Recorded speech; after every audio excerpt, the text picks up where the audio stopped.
Brendan Dassey trial transcript, day 4, page 36, continued testimony of Rodney Pevytoe. All right, referencing then to exhibit number 170. Have you seen that item before? I have, yes. And tell us about the condition of that exhibit, the rake. Exhibit, may I stand? 170. Just stand up though? Yes, please. Okay, this is a rake that was found by the burn pit. I guess I'd call it kind of a soil or a beach rake is typically what it has.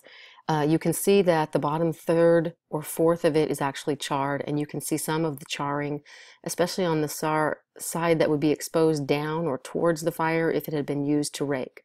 In addition to that, you can see some wires in there, and those are some of those steel-belted radial wires that I was telling you about that we had observed in the burn pit. So this bottom third or portion of that rake has been exposed to a fire. All right, very good. And the next exhibit, which is a spade, okay, and that's exhibit 171, and it's just a regular wooden handled soil shovel, but also you can see it's been exposed to a fire on its lower extremity, but by the darkening that's there, only to a lesser degree than the rake. I see there's also some oxidation on the edging of the spade. Yes. Is that reflective of fire exposure in your opinion as well? That could very easily have come from the fire because it would tend to rust quicker. All right, thank you. You may be seated. All right, I'd like to return again to our discussion of fuel sources. Again, I'm directing your attention to Exhibit 169, the picture which is still on the screen, which displays the rear car or van seat that we've talked about, Exhibit 174. With respect to Exhibit 174, are you familiar with what type of packaging or seating normally accompanies a car seat? Well, there's usually some sort of a vinyl or fabric or leather type covering over it, but the padding material frequently is a polyurethane foam. From a fire standpoint, polyurethane foam is a tremendous fuel. In fact, we have a nickname for it in the fire investigation as solid gasoline because just like a tire, it is either a synthetic or a petroleum distillant. But once it's ignited, it has a tremendous amount of heat released into a room or into the environment that's burning. It's a very good fuel. Is it on par, as it were, with tires in terms of its ability to generate BTUs?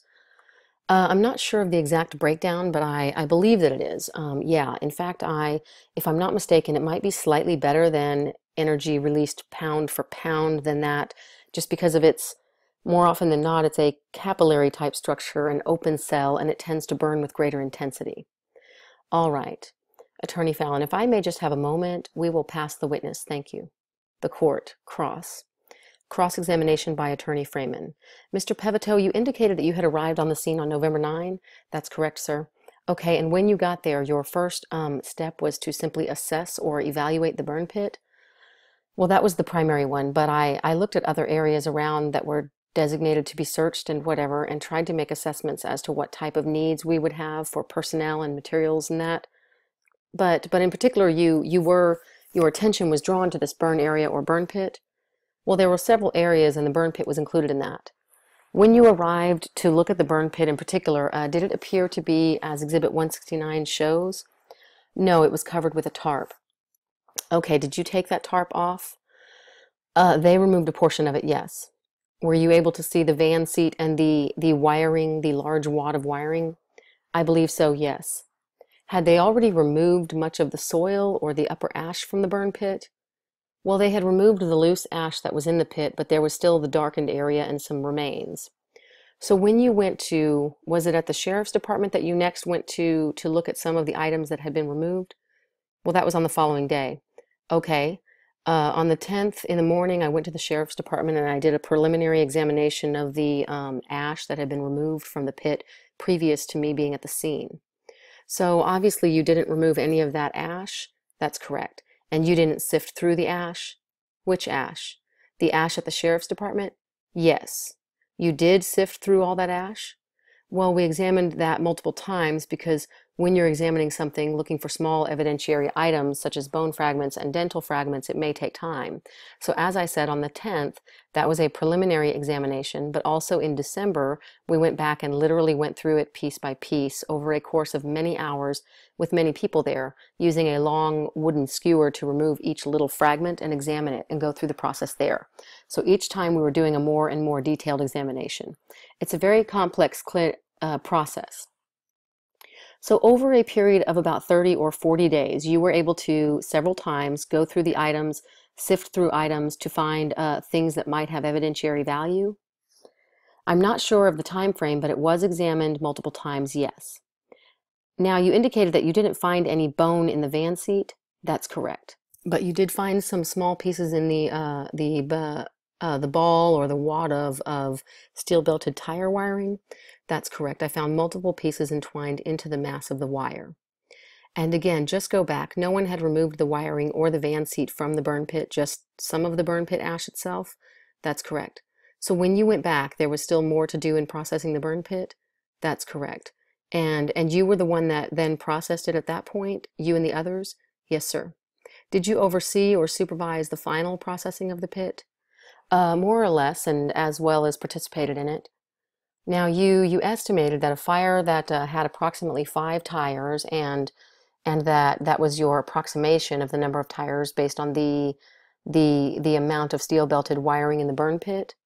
Well, that's not fully correct, because there could be additional tires that would not be steel-belted. What I believe my testimony was is that there was, I feel comfortable in saying that there was more than 5 steel-belted radial tires there. I certainly can't give you an estimate as to glass-belted utility tires, all those different things that might have been present there. Judging by the ash that was remaining in the pit, there was certainly a quantity. And you agree with me that you can't tell when tires may have been burned in the pit as well? That's correct. I could just say that the remains were there. And the pit itself may have been used many times other than immediately preceding law enforcement coming to the pit? It's possible, but I don't know. I can only tell you what I saw that day. Correct. There are things you don't know about the pit that you can't, even from your observations and your training, you're unable to tell? That's correct. Under the hypothetical that Attorney Fallon had suggested with a number of tires in the pit, you'd indicated the intensity level would potentially see flames of between 6 and 9 feet, correct? Well, it'll vary with the fuel orientation and the amount of fuel that's present there, but I have burned tires, and I know from my research that 6 to 9 feet, and you have to remember that the flames are kind of going up and down, so the estimate is going to vary as long as it goes along. There may be times where it could go higher than that visually and then come back down, because what we call that is a diffusion flame process. So it's not it's a turbulent flame, not a diffusion flame. A candle flame is a diffusion flame. It's a perfect flame. It doesn't seem to vary. When we get an open fire, we see the columns of visible luminescence coming up and going down. The flames lick up and down. That's why we see some variation of the flame height.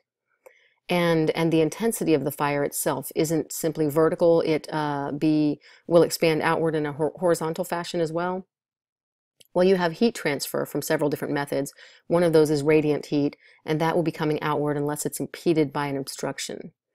And your testimony, I believe, was that the radiant heat, the intensity, potentially would make it very difficult or maybe even impossible for someone to be several feet from the fire. Well, that will depend on the intensity of the fire at any given point. I just know from my own practical experience of a burning being by some burning tires, if you have multiple tires and they're burning freely in a full free state of burn, it is difficult to approach them or get close to them because of the radiant heat causing thermal damage to the skin. And again, I simply was asking if that was what your testimony was before with Attorney Fallon, that could have, that amount of tires or what have you, accelerants in the fire because of the radiant heat would be very difficult to get within a couple of feet. It would be, but you have to remember the variable of how many tires are burning at any given time, because the intensity of the fire is going to go up and down with the fuel source. So if you have several tires that are in full state of combustion, yes, it would be difficult. If you have tires that are not fully burned or are already partially burned, then it would be easier to approach. So someone could be standing right next to the fire. At a given time, yes, depending on the fuel that's burning, because the fire will go up and down, and you can approach and have to stay away because of the intensity of the fire. and hypothetically, with the more intensive radiant heat, might have to stand 3 or 4 feet beyond the fire? Correct. From your experience and training, are you aware of any studies that have been conducted in regards to the level of intensity of the radiant heat from 1 versus 5 tires? For example, wood versus a tire type of substance or petroleum-based substance? There's a lot of studies that deal with the energy release of various materials that are out there. Would 1 tire in a fire be less intensive than 5 tires in a fire at one given time? Yes, because of the amount of energy that's being released. Without getting too in-depth, the temperature would remain the same, okay? The temperature is not going to go up. It's always going to be about the same because they're going to burn at the same temperature level. However, the more fuel you add in there, the fuel is all being consumed simultaneously. It will release more heat energy in there just because more fuel is in the combustion process. So correct, the temperature doesn't change. It's the energy that's released from that fire that would be increased or intensified. Correct. It's called a heat release rate. We generally measure it in joules and megawatts. Again, hypothetically, would wood burn at the same intensity as 1 petroleum-based tire, for instance? What species of the wood and moisture content? Let's just say standard oak wood. What's the moisture content? Dry. How dry? 50% dry. Would not burn with the same intensity. Okay, would plastics, for instance, let's say milk cartons, burn at the same intensity as a tire? Plastic milk cartons, the 1-gallon jugs, or the wax paper cartons? The 1-gallon jugs you would find, let's say, at the grocery store. I don't believe that they burn with the same intensity, but there's a lot of different compositions there, so I'm reluctant to say, without knowing its exact chemical composition, to being able to research it. I'm not trying to belabor the point, but if you don't mind, have a couple extra questions in that regard. Ask away. All right, clothing. Does cotton fabric clothing, for instance, for example, burn at the same intensity level as 1 tire? No, most things burn at the same temperature range. Intensity, as far as the heat release, is going to vary with the fuel product. And you have to be careful with the terms you're using. If you're talking about the heat release rate, it's going to be greater from certain products than others. If that's what you're referring to as intensity, that's what I'm assuming you're referring to as intensity. I mean exactly the radiant heat released from the fire. The heat release rate from the fire? Correct. Okay, that's what you mean? Correct. All right, it will vary with the types of fuels. Okay. Attorney Freeman, I have nothing else. The court, any redirect, counsel? Attorney Fallon, no redirect. The court, you may step down. The witness, thank you, Your Honor. The court, you're welcome. Your next witness, counsel? Attorney Fallon, state would call Leslie Eisenberg. The clerk, please raise your right hand. Leslie Eisenberg, called as a witness herein, having been first duly sworn, was examined and testified as follows. The clerk, please be seated. Please state your name and spell your last name for the record. The witness, my name is Leslie Eisenberg, Eisenberg. Direct examination by Attorney Fallon. What is your occupation? I am currently employed at the Wisconsin Historical Society as the program coordinator for the state of Wisconsin's Burial Sites Preservation Program. I am also privately employed as a forensic anthropologist. What is a forensic anthropologist?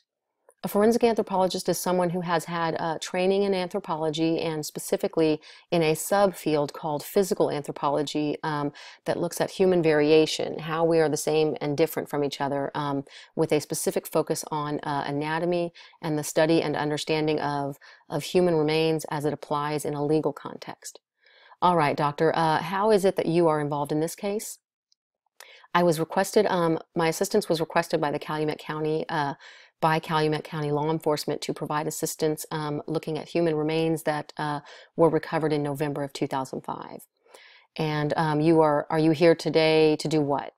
I'm here today to explain my findings, and also here today to render several opinions, notably about the sex and age of the remains of the individual I examined, as well as rendering an opinion as to the manner of death, how the person whose remains I examined died. Before we do that, if we could, talk a little bit about your background and training. First of all, beginning with your educational experience, what degrees do you hold? I hold a bachelor's degree in anthropology, a master's degree in anthropology, a PhD or a doctorate in anthropology. And I am also a board-certified forensic anthropologist, one of 75 in the country. What does board-certified mean? Board, being called a board certified forensic anthropologist, it means that you've jumped through a lot of hoops and have had your work carefully scrutinized by members of the American Board of Forensic Anthropology. In order to receive the title of what's called diplomate, which really means board certification, one must submit case reports for evaluation by the board, and the board then will determine whether or not you are fit or ready to sit for an all-day examination, the morning of which involves a written exam and the afternoon is a hands-on practical.